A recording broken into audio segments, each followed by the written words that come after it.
अस्सलामु अलैकुम वरहमतुल्लाहि वबरकातुह। मदीनतुल औलिया मुल्तान पाकिस्तान से मोहम्मद उस्मान साहिब कहते हैं कि इमाम साहिब ने नमाज पढ़ाई और नमाज के दौरान घुटने के ऊपर से उनकी शलवार एक उंगली के बराबर फटी हुई थी। अब उनकी नमाज का क्या हुक्म है, उनकी नमाज हुई या नहीं, और जिन लोगों ने उनके पीछे नमाज पढ़ी उनकी नमाज का क्या हुक्म है।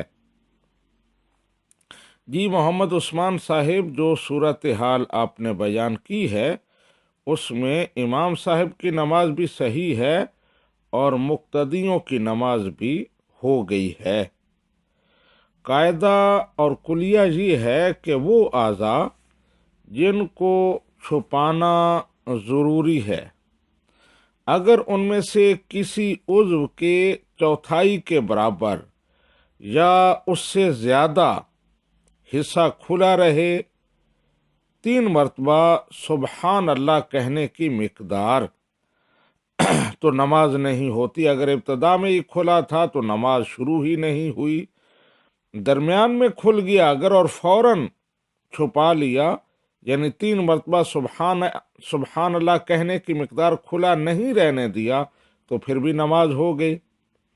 और अगर जानबूझकर खोला, चौथाई या उससे ज़्यादा, तो फौरन यानी खोलते ही नमाज जाती रही। लेकिन अगर चौथाई से कम हो तो फिर नमाज फासिद नहीं होती।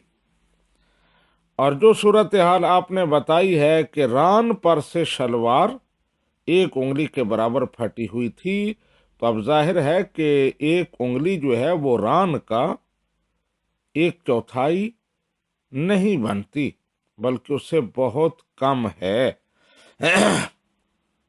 बहार शरीयत में रद्दुल मुख्तार और फतावा आलमगीरी के हवाले से लिखा है, जिन आज़ा का सत्र फर्ज है उनमें कोई उज़्व चौथाई से कम खुल गया, नमाज हो गई। और अगर चौथाई उज़्व खुल गया और फौरन छुपा लिया तब भी हो गई। और अगर बकदरे एक रुकन यानी 3 मरतबा सुबहान अल्लाह कहने के खुला रहा या बिलकसद खोला, अगरचे फौरन छुपा लिया, नमाज जाती रही। हाज़ा मा ज़हर अली वल्लाहु व रसूलुहु आलमु बिस्सवाब।